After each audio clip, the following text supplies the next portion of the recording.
Assalamualaikum. Okey, video kali ni kita akan bercakap pasal filem ketiga Spy Kids. Tajuknya ialah Spy Kids 3 Game Over. Okey, sebenarnya asal tajuk filem ni adalah Spy Kids 3D.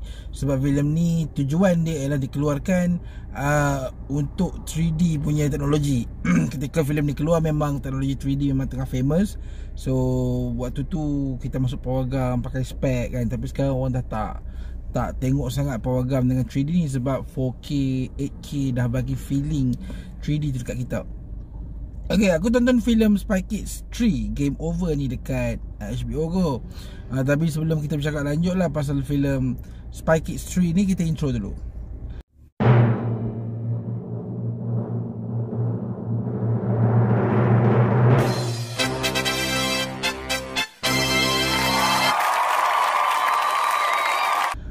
Spy Kids 3 ni merupakan filem ketiga, okay, yang mana menjadi penutup lah kepada trilogi Spy Kids.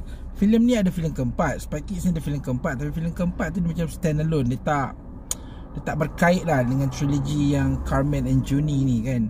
Okay, so filem kali ni, okay, di mana tak silap aku Juni, okay, terpaksa menyelamatkan kakak dia Carmen, okay, yang mana terperangkap dekat dalam game. Okay, jadi dekat situ Juni terpaksa masuk ke dalam dunia game, okay, yang dibuat oleh Toy Maker untuk sampai ke level 4. Okay, level 4 ni lah Carmen ni terperangkap. So Juni ni terpaksa lah untuk menghadapi pelbagai cabaran, okay, dari stage 1, level 1 sampai dah level 4. Okay, cerita ni dia taklah macam sebuah cerita yang berat. Dia tak berat mana pun. It's just a movie yang memang kanak-kanak suka. Okay, tapi kena ingat, tujuan filem ni sebenarnya dibuat ialah untuk teknologi 3D. Kalau dulu-dulu lah, masa aku tonton masa kecil, memang kalau kita beli VCD original dia tu, dia akan bagi sekali dengan spek 3D tu. So pengalaman tonton tu memang immersive lah. Sebab kita rasa 3D tu ketika itu. Okay, ketika itu kualiti VCD. Okay, dan kalau tonton filem ni lah, aku rasa just untuk melihat dia punya cerita, pada aku cerita dia tak adalah best mana pun. Dia banyak momen-momen yang memang direka untuk 3D. So sebab itulah filem Spy Kids 3D ni, aku rasa dari segi cerita memang sangat-sangat biasa lah. Lagipun watak kali ni lebih fokus kepada watak kanak-kanak. Even watak-watak macam ayah kepada si Carmen and Juni, mak dia, tok dia, apa semua tu just muncul sebagai cameo sahaja dekat hujung filem.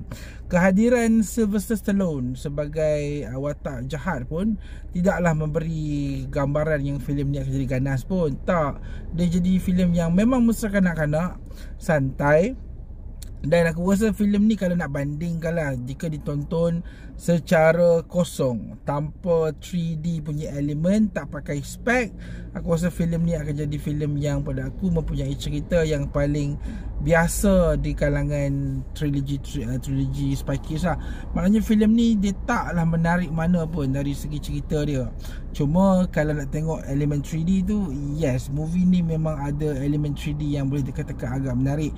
Even kalau hampa tonton filem ni dengan resolution 4K maupun 8K, aku rasa 3D tu dah boleh rasa, kita boleh rasa. Tapi ialah cerita dia pula kan biasa-biasa. So mungkin bagi siapa yang nak tengok untuk santai-santai, movie ni mungkin adalah movie yang begitu cantik.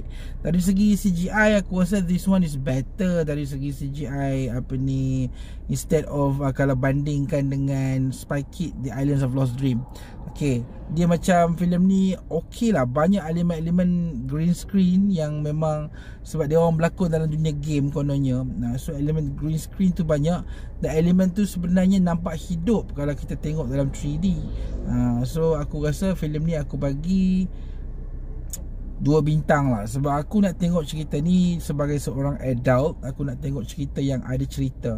So dari segi kekuatan filem ni, yes, kekuatan dia bagus untuk kanak-kanak. Aku rasa kanak-kanak memang sangat sesuai filem ni.